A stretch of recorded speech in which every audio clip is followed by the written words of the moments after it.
El libro de Apocalipsis desde su primer capítulo nos presenta el tema central del libro. Capítulo 1, versículo 8 o capítulo 1, versículo 7 dice: He aquí, Él viene en las nubes y todo ojo lo verá.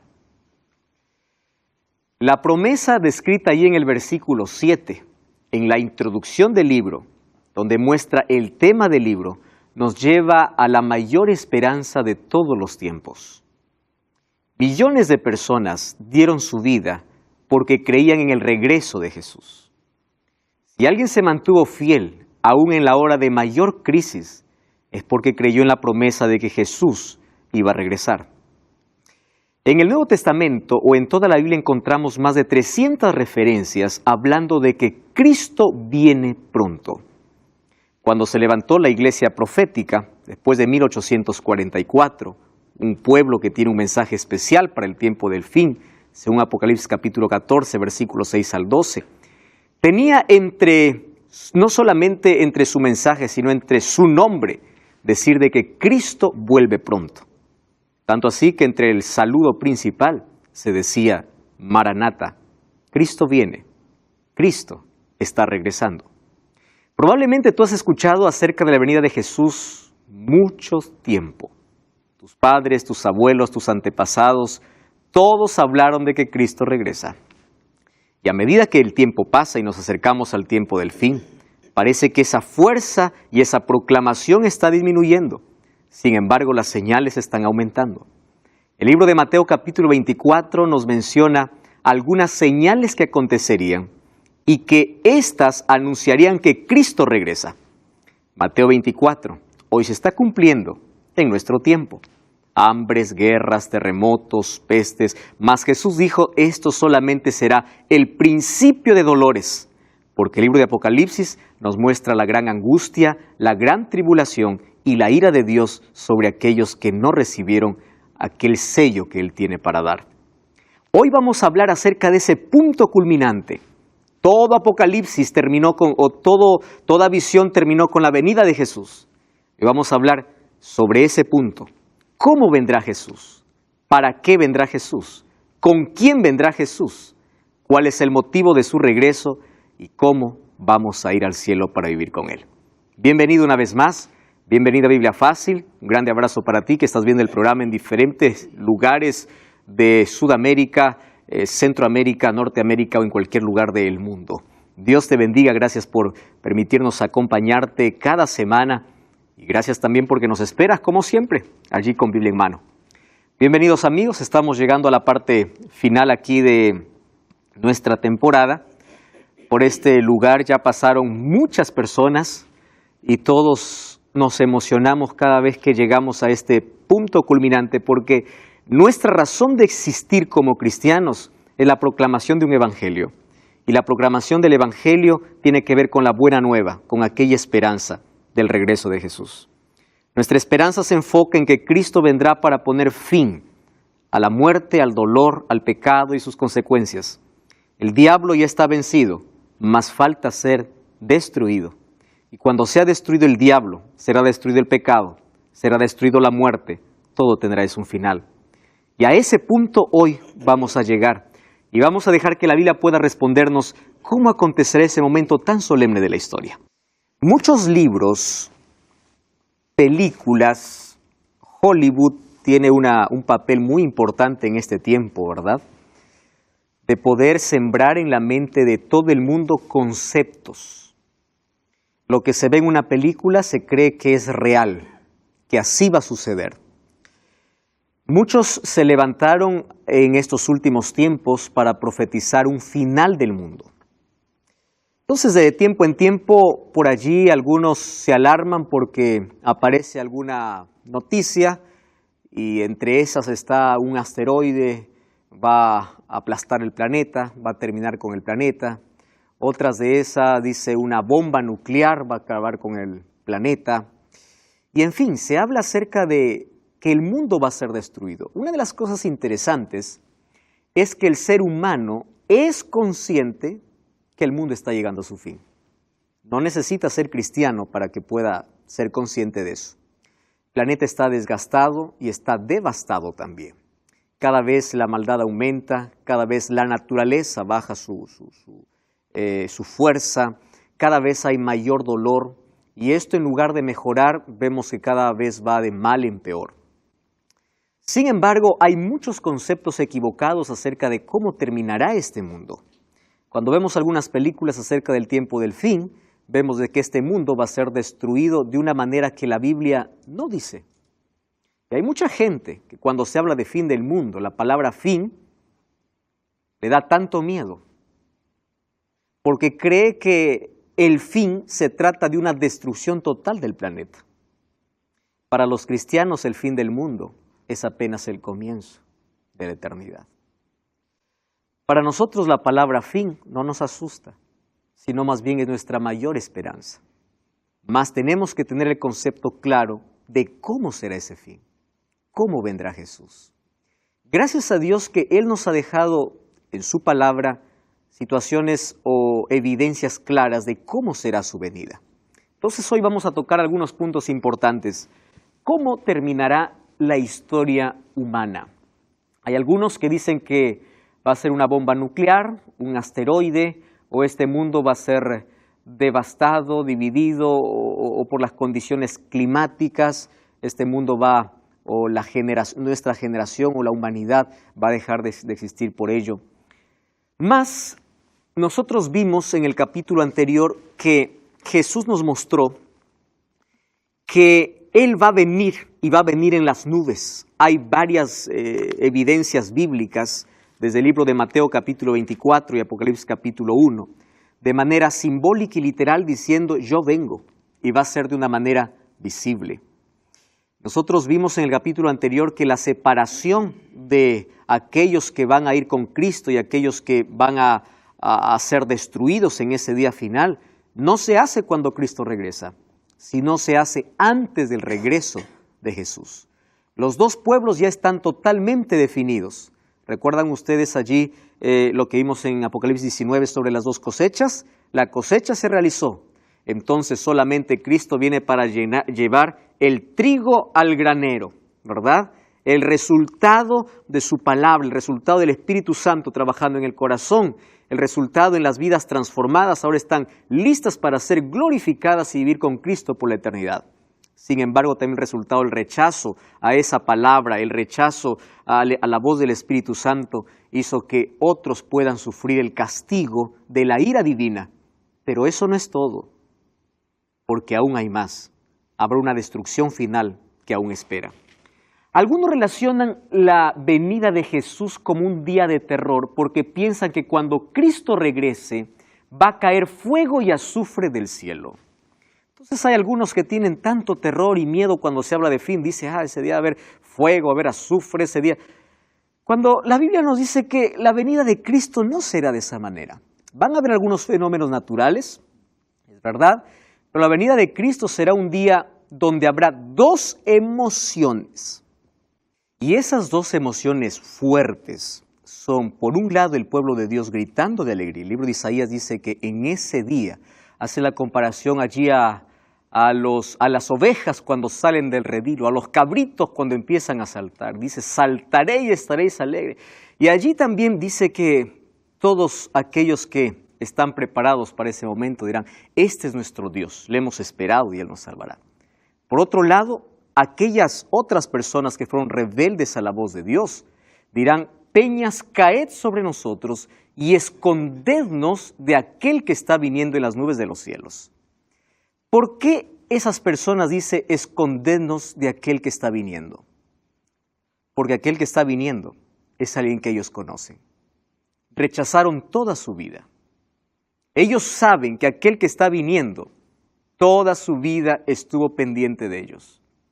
Y ellos siempre lo rechazaron. Ahora, en ese contexto, nosotros vamos a ver cómo vendrá Jesús. Si bien es cierto, la venida de Jesús es una de las doctrinas centrales de toda la Biblia tenemos de Génesis al Apocalipsis por lo menos dos temas fundamentales. Es la gracia de Dios, la manera cómo se salva el hombre y cómo lo restaura por completo del pecado. Primero, con su muerte en la cruz, Él nos liberta del pecado, de la condenación del pecado. Sin embargo, con la segunda venida, ahora empieza a recoger aquellos frutos del sacrificio que Él hizo en la cruz en aquellos que aceptaron su muerte. Entonces, en la Biblia encontramos que este es un tema central, en Apocalipsis también. Nosotros vimos que las 7 iglesias, la séptima iglesia termina con la venida de Jesús, los 7 sellos, el séptimo sello y la venida de Jesús, las 7 trompetas, la séptima trompeta y la venida de Jesús, los círculos de 7 en la séptima plaga y la venida de Jesús. Todos los círculos de 7 hablan acerca del regreso de Jesús. Entonces, todo el libro nos lleva hacia ese punto culminante. Y ese punto culminante es la venida de Jesús. La pregunta que podemos hacernos aquí es, ¿cómo va a venir Jesús? Existen entonces en el mundo cristiano muchas creencias, ¿verdad? Y muchos argumentos de cómo será esa venida. Por ejemplo, el argumento más popular es que Cristo robará a su pueblo. Y ese argumento se basa, o hay una palabra especial para esa, es el arrebatamiento secreto. Ahora, ¿la Biblia nos habla acerca de un arrebatamiento? Claro que sí. Pero si ahora vamos a ver el libro de 1 Tesalonicenses capítulo 4, el arrebatamiento que la Biblia menciona no será secreto, sino será glorioso. El arrebatamiento será visible.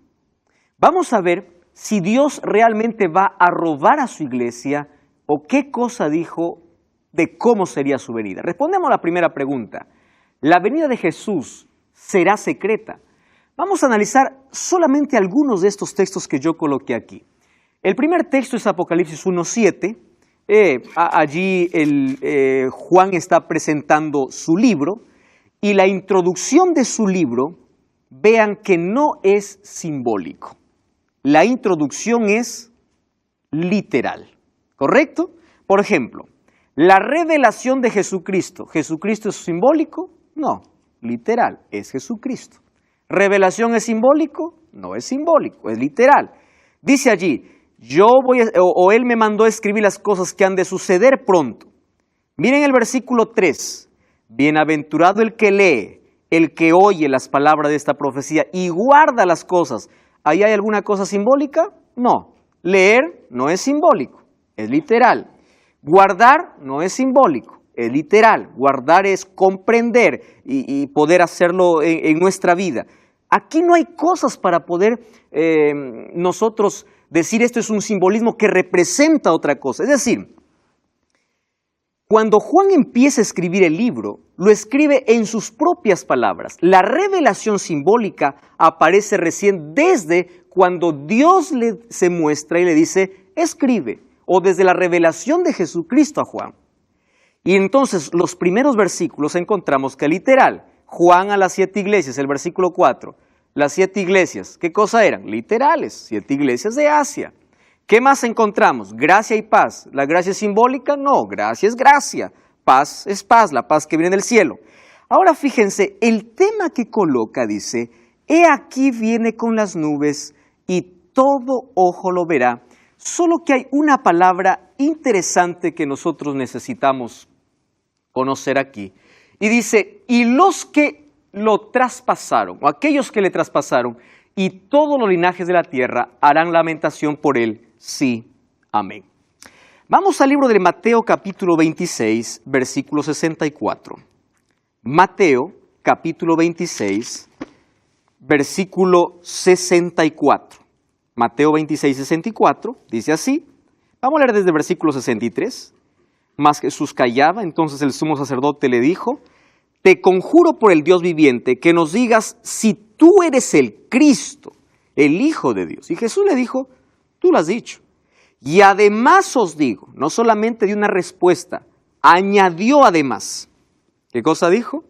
Desde ahora ustedes verán al Hijo del Hombre sentado a la diestra del poder de Dios. ¿Y qué más dice? Y viniendo en las nubes del cielo. ¿Jesús estaba hablando aquí de algún asunto simbólico? No. Le está dando una respuesta. Y le dice, además quiero que sepas que vas a ver que viene el Hijo del Hombre, ¿en qué? En las nubes del cielo. Apocalipsis 1:7 dice, he aquí viene ¿cómo? En las nubes. ¿De qué momento está hablando? De ese momento, de su segunda venida. Ahora, el libro de Daniel capítulo 12, versículo 2 dice que habrá una resurrección especial. Fíjense, Daniel capítulo 12, versículo 2. Dice así, muchos de los que duermen en el polvo de la tierra serán despertados, porque la muerte es considerado como un sueño, recuerden. Ahora dice, unos para vida eterna y otros para vergüenza y confusión perpetua. Ese grupo que es despertado y que resucita para vergüenza y confusión perpetua, ¿quiénes son? Aquellos que crucificaron a Cristo y verán a Cristo regresar. Sin embargo, la evidencia más clara de que la venida de Jesús no será secreta, sino será literal, está en Hechos capítulo 1. Vamos a Hechos. Hechos capítulo 1. Esta es la evidencia más clara para poder responder esta primera pregunta. Hechos capítulo 1, versículo 11. Lo que yo estoy leyendo no son libros proféticos, ¿correcto? No son libros proféticos, y entonces aquí no se debe tomar como un simbolismo. Hechos 1:11. Dice así, vamos desde el versículo 10, ¿está bien? Entonces, habiendo dicho estas cosas, viéndolo ellos, ¿de quién está hablando? De los discípulos. Fue alzado. ¿Quiénes estaban viendo? Los discípulos. Fue alzado y lo recibió una nube que lo ocultó de sus ojos. ¿Qué cosa dice más el versículo 10? Ellos estaban con los ojos puestos en el cielo, entre tanto que Él se iba. ¿De qué momento está hablando? De la ascensión de Jesús. Y se pusieron junto a ellos 2 varones con vestiduras blancas, los cuales le dijeron. ¿Qué cosa le dijeron? Varones galileos, ¿qué hacen mirando al cielo? Ahora, presten atención allí el texto, que dice, este mismo Jesús que ha sido tomado de entre vosotros, así vendrá como lo habéis visto ir al cielo. Yo les hago una pregunta. ¿Jesús fue al cielo de manera literal o de manera simbólica? Literal. Entonces dice, ¿cómo fue? Ellos lo vieron. Tomando esto, Juan dice, todo ojo lo verá, porque cuando Jesús se fue, lo vieron. Ahora, solo que cuando Él regrese, todo ojo lo verá. Porque dice, así como lo habéis visto ir, así va a regresar. Entonces, no existe manera de que nosotros podamos pensar de que Jesús vendrá o va a tener dos venidas. Algunos piensan que hay 3, 4 venidas, ¿verdad? Viene la primera y roba a su pueblo. La venida de Jesús es gloriosa, es literal. Viene con las nubes y todo ojo lo verá. Jesús se fue de manera literal, viene de manera literal. No se fue en espíritu. Sí, Nancy.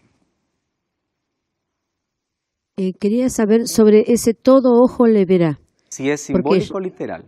¿De qué manera es? Porque yo ya escuché personas decir que a través de la internet lo veríamos. Uh-huh. Nancy, Jesús nos alertó sobre falsos cristos. Mateo capítulo 24. Y dijo lo siguiente. Cuando ustedes escuchen, está el Cristo allá, no lo creáis. ¿Por qué?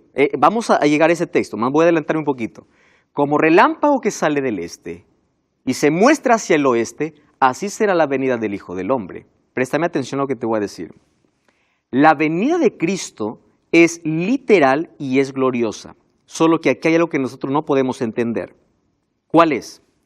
Nosotros, mientras aquí estamos de día, al otro lado están en oscuridad, porque el sol no puede cubrir con su luz toda la tierra. ¿Correcto? Ahora, cuando Cristo regrese, todo lo van a ver de manera literal. Porque si aparece uno diciendo, Jesús llegó y está en Canadá, pero yo lo veo por televisión, eso no es una manera literal. Cuando ellos estaban, cuando fue escrito el libro de Juan, de Apocalipsis y todos los libros, Ellos no estaban pensando en internet ni en televisión. El evangelio sería difundido como un ángel que vuela de manera veloz a través de los medios de comunicación. Mas la venida de Cristo será literal y realmente todos lo verán. Pero vamos a avanzar aquí, ¿correcto? Miren, ven. Mateo 24 habla acerca de señales de la venida de Cristo.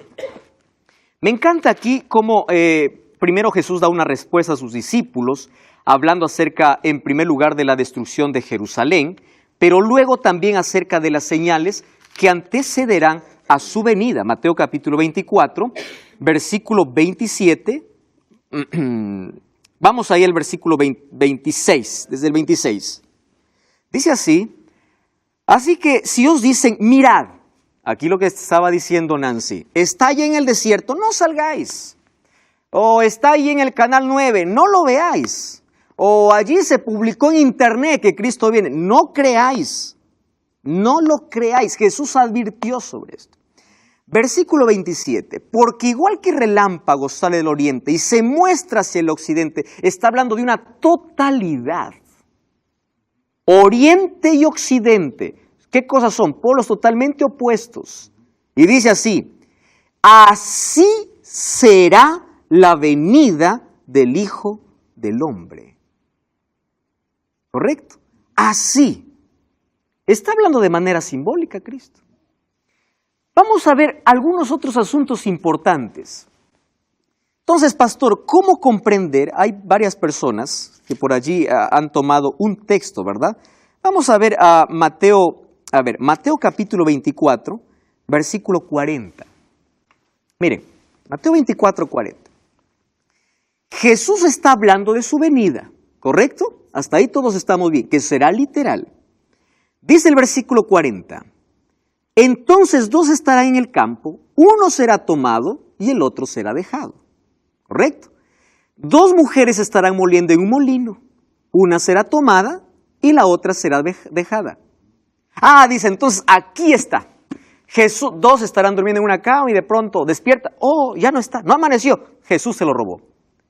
Miren de qué está hablando Jesús. Versículo 42.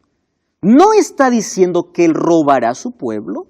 Versículo 42 dice, velad porque no sabéis la hora. ¿Qué cosa quiere decir? No importa si hay una familia de 7 miembros, no todos están preparados. De los 7, no quiere decir que el hijo se salvará por la fe del padre, el padre salvará. No. Uno será tomado y otro será dejado. ¿En qué contexto está hablando? En el contexto de preparación. ¿Correcto? ¿Por qué? Porque Jesús ya dijo la manera cómo vendría. Entonces dice, no te garantiza que el hecho que tú vivas con un cristiano, mi padre, por la fe de él yo me salvo. No, cada uno. No importa si están juntos. La preparación es totalmente individual. Sí, Pablo. El propio libro de Pedro, ¿no? No me acuerdo si primero o segunda de Pedro habla de eso. Sí. Que la venida del Señor será como ladrón en la noche. Pero ¿para quiénes? Para los que no están atentos a las profecías. Exacto. Pero ahí dice, porque uno dice, entonces vendrá como ladrón en la noche. Depende, ¿para los salvos o para los perdidos? Porque para los salvos no vendrá como ladrón en la noche. Ellos saben. Ellos saben. Gracias, Pablo. Muchas gracias. Exacto, segunda de Pedro. Ahora, ¿qué aporte maravilloso? Prepárate. Claro, los cristianos, como ven las señales, saben en qué tiempo viven y saben qué cosa está sucediendo. Exacto. Ahora, ¿qué cosa más podemos comprender acerca de esa venida? ¿Con quién vendrá Jesús? ¿Saben? Hablando nuevamente acerca de las bodas, ¿no? Los matrimonios. Yo sé que con el tiempo han ido agregándose muchas cosas. Hay bodas y bodas que hoy podemos ver. Mas me gusta siempre aquel cortejo, me gusta aquel grupo que se prepara siempre para poder acompañar al novio o a la novia, ¿verdad? Y esa fiesta que se arma en toda boda. Ahora, la novia dice que está preparada, ¿correcto?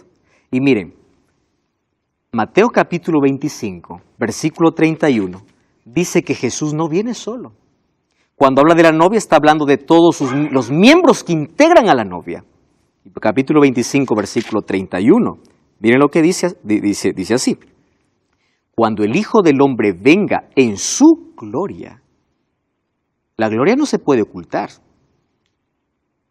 Dice así, todos los santos ángeles con Él se sentarán en su trono de gloria. ¿Con quién viene Cristo? Con todos los ángeles. Ustedes recuerdan que en el séptimo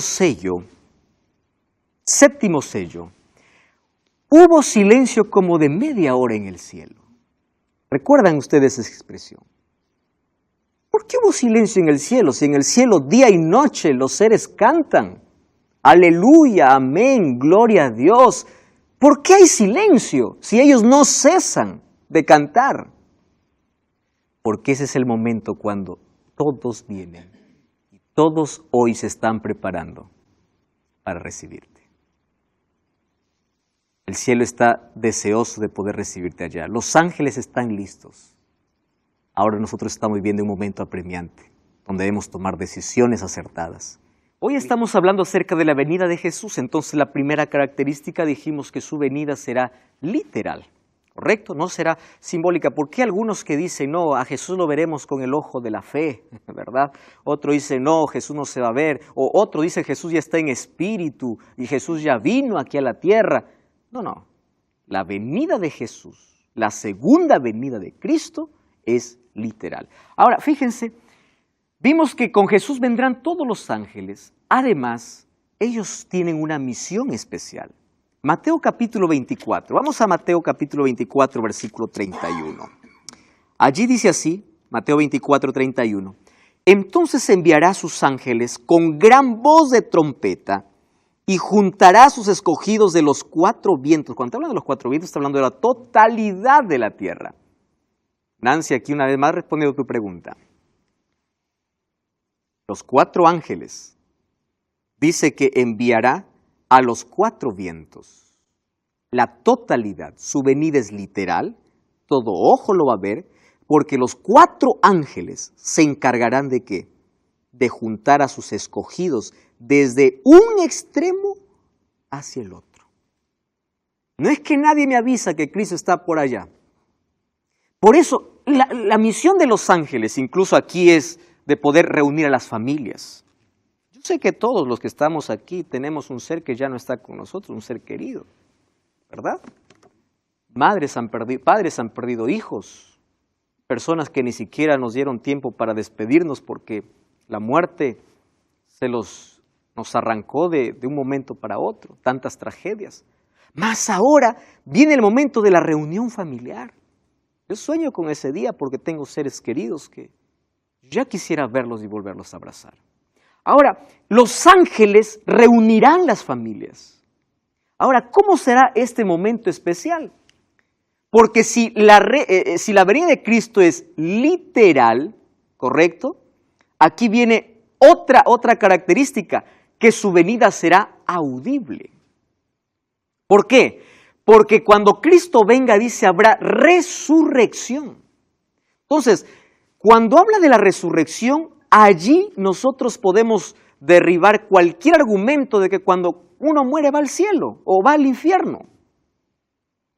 Porque si cuando una persona muere va para el cielo, ¿a quién va Jesús resucitar? O Jesús que lo va a decir, a ver alma, vuelve, aquí está disfrutando, pero vuelve, a ver, vamos a hacer una resurrección, de ahí nuevamente te traigo con el cuerpo. Es imposible el término alma en la Biblia, según Génesis capítulo 2 y 7, es ser humano.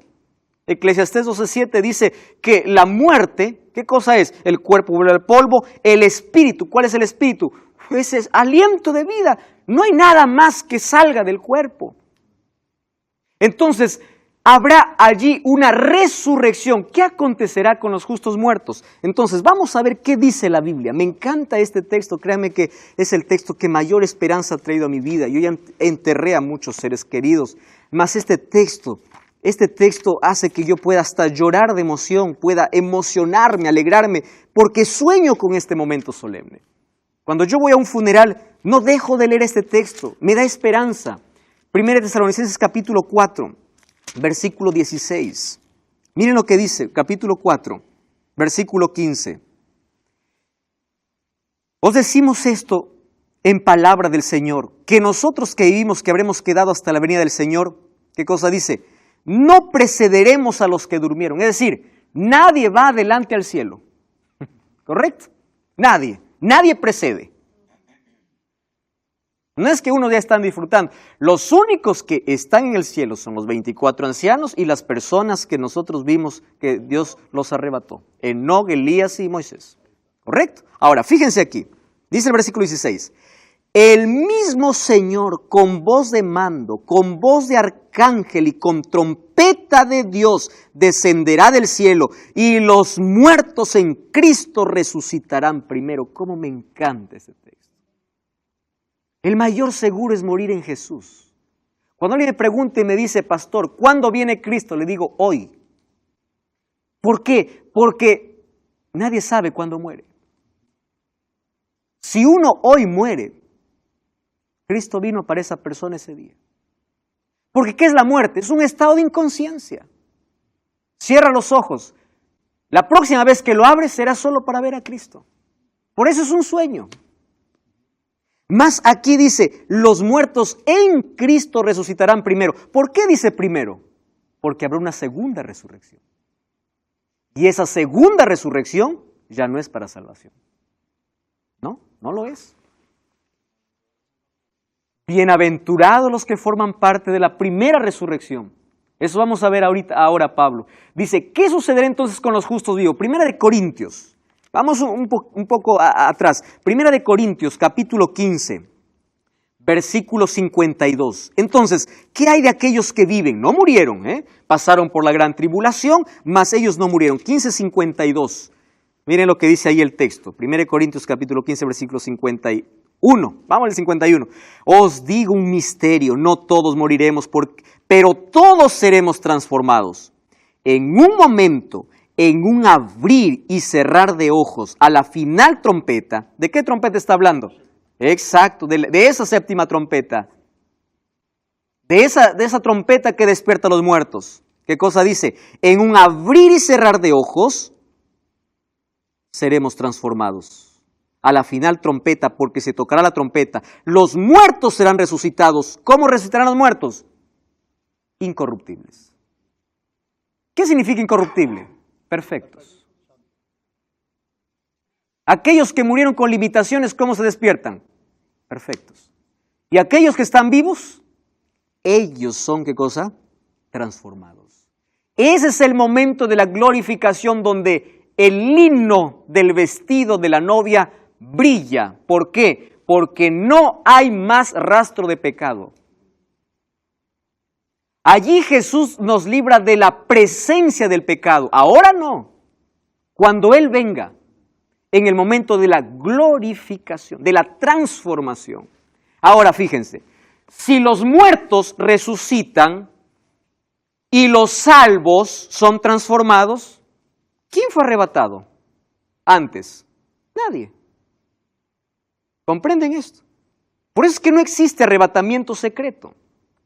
Porque si los muertos resucitan cuando Cristo venga y los que están vivos allí son transformados, quiere decir que nadie fue arrebatado antes.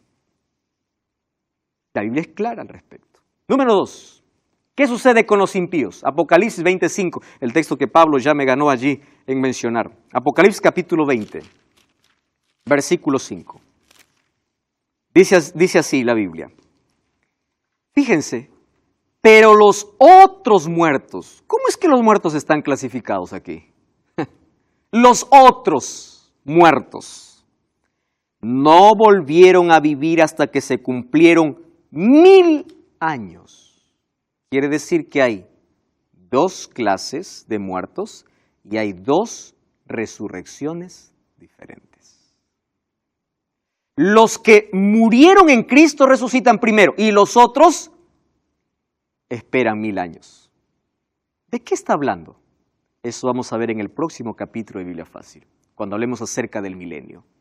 Bienaventurado el que tiene parte, dice, en la primera resurrección.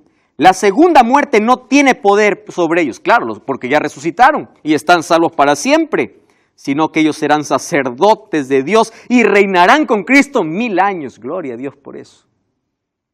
Ahora, vamos a lo siguiente. ¿Qué sucederá con los impíos vivos?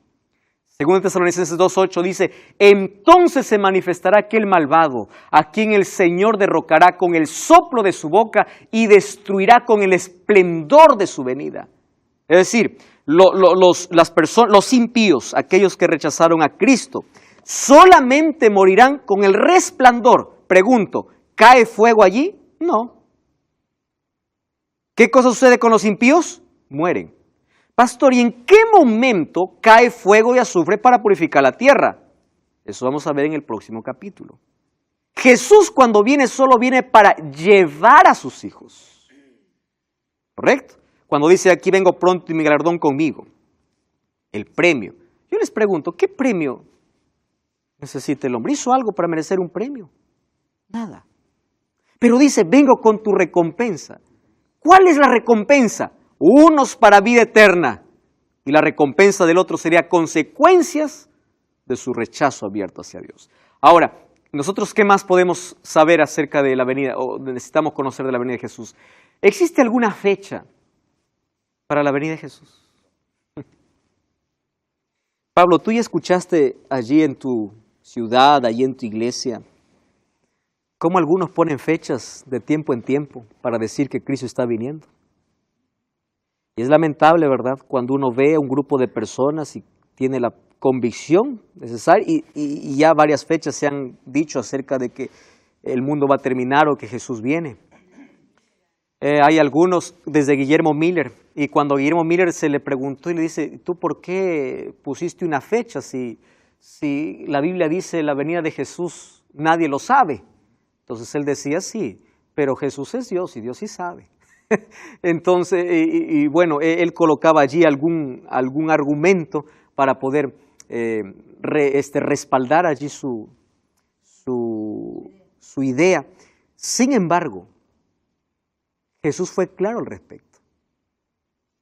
Mateo 24:36 dice, pero el día y la hora nadie lo sabe, ni aun los ángeles en el cielo. Es decir, esto es el asunto más secreto celestial. Ahora, presten atención aquí. La venida de Cristo está marcada. Está marcada. Jesús sabe en qué momento. Dios sabe en qué momento. Pero no es menester revelar eso al ser humano. Por eso es que en ningún momento dijo cuándo vendría. ¿Por qué creen? Dios nos explicará en el cielo muchas preguntas que yo tengo que hacerle, ¿verdad? Y yo sé que todos nosotros tenemos que hacer tantas preguntas a Dios, misterios que aquí no son resueltos. Pero ¿ustedes creen que hubiese sucedido si Jesús nos hubiese dicho el día y la hora que Él viene? ¿Cómo somos los seres humanos? Para dar un examen, ¿cuándo estudiamos, Gabriel? Y la última noche, ¿verdad? Yo me amanezco porque mañana tengo examen. Jesús hubiese dicho, yo vengo el 2018. Nadie me entienda que estoy poniendo una fecha, estoy poniendo una hipótesis porque hay por ahí personas que pueden tomar una palabra que yo digo y pueden sacar cualquier cosa. Y va a decir que yo he dicho que Jesús viene en el 2018. Vamos a imaginar, ¿verdad?, que Jesús dijo, yo vengo en noviembre del 2018. La gente dijera, pues falta para noviembre, ¿no? Falta. Yo me voy a arrepentir, voy a disfrutar todavía la vida, y me voy a arrepentir ¿cuándo? En octubre. Bueno, un mes puede ser. O bueno, tantas otras cosas nosotros podemos decir. Pablo. Ese texto ahí es un poco, o hacen polémica, ¿no? Lo que son los arrianos, para negar la deidad de Jesús, diciendo, si Jesús no sabía, Él no puede ser Dios, porque Dios sabe todo. Pero hay que entenderlo dentro del contexto de la unión hipostática de Jesús. Cuando Jesús, Él limitó, por decirlo de alguna forma, o cubrió, o tapó su deidad, y Él respondió como hombre, como humano. Y no, o sea, no desde su deidad, o sea, como que Él no usó mucho sus prerrogativas divinas.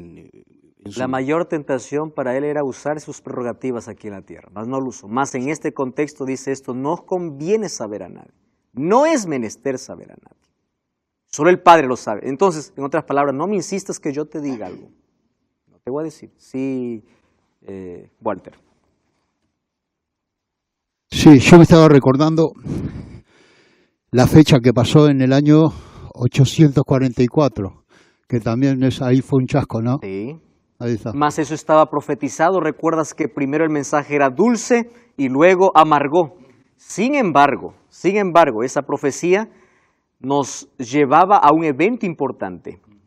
Guillermo Miller y todo el grupo no estaba equivocado en la fecha, estaba equivocado en el evento. Porque no era la fecha en sí, era el evento. Cristo no volvía. En el cielo estaba iniciándose un juicio.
Ese tema de 1844, ¿no?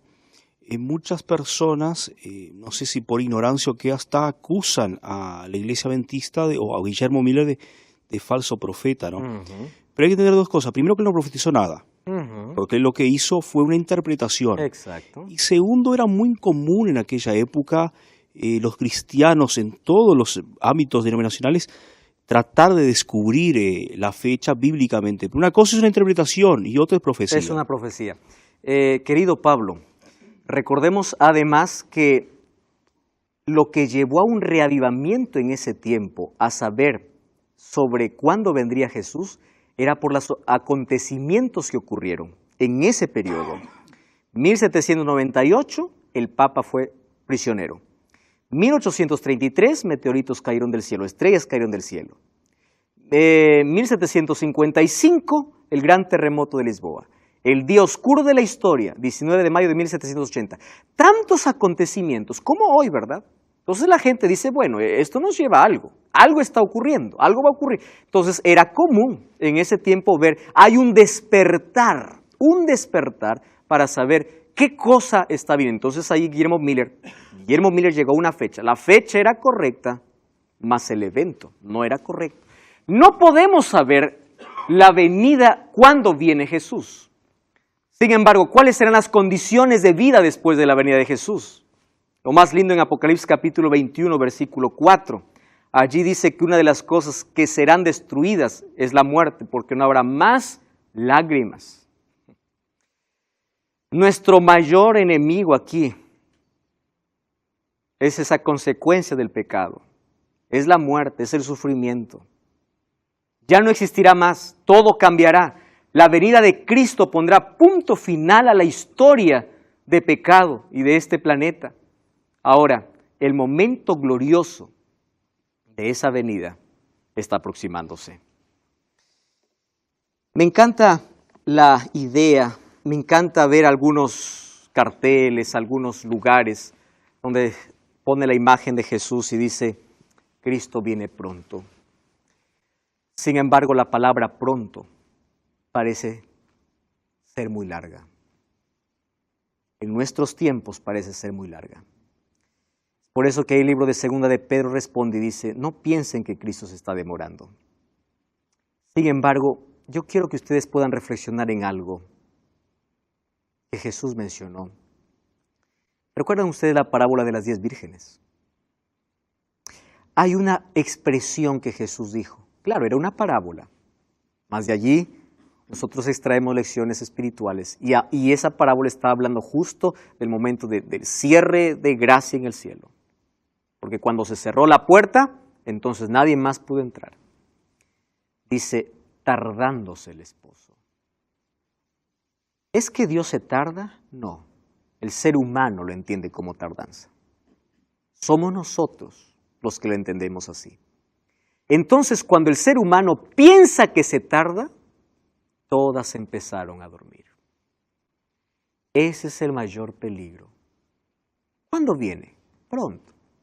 ¿Estás preparado? No. Pero si yo viviera diciendo, Jesús viene hoy, y hoy es mi último día, y si viene Jesús hoy, yo estoy preparado para ir al cielo, entonces nuestra vida sería diferente. Gabriel. Sí, una de las cosas que últimamente se escucha, no sé si últimamente, pero siempre que se toca ese tema, hay algunos que te dicen, eso ya lo escuché desde que nací, me dicen que Cristo vuelve, pero no vuelve nunca. Exacto. Entonces yo ahí veo que es una cuestión de que el ser humano tiene que individualmente entenderlo y prepararse, porque ahí da la respuesta que todavía no estamos preparados. Gracias, Gabriel. Por causa de esa connotación. Ahora, Gabriel, cuando tú escuches a alguien diciendo, yo escuché eso tantas veces y yo ya no creo, dile, justamente en ti se está cumpliendo una profecía. Porque según de Timoteo capítulo 3 dice, en los últimos días vendrán días peligrosos, hombres amadores de sí mismos, burladores, ingratos, impíos, sin afecto natural, implacables, calumniadores. Pareciera que aquí el apóstol o aquí Timoteo está describiendo con exactitud nuestra sociedad actual. Gente que busca dinero, placeres temporales, gente que les importa cualquier cosa menos su vida eterna, gente que corre tras aquello que se acaba menos por lo eterno, gente amador de sí mismos, soberbios, vanidosos, avaros, blasfemos, desobedientes, ingratos, impíos, calumniadores, crueles, enemigos de lo bueno. Ese es nuestro tiempo. Todo eso está diciendo de que Cristo está regresando. Ahora te pregunto, ¿tú estás preparado? Yo quiero que tú tomes una decisión hoy. Prepárate para ese encuentro. El cielo está esperando el momento cuando Cristo dé la orden y diga, vamos a recoger al pueblo. Los hijos de Dios están esperando el momento cuando Cristo diga, venid benditos de mi Padre. Y tú estás preparado para ese grande día.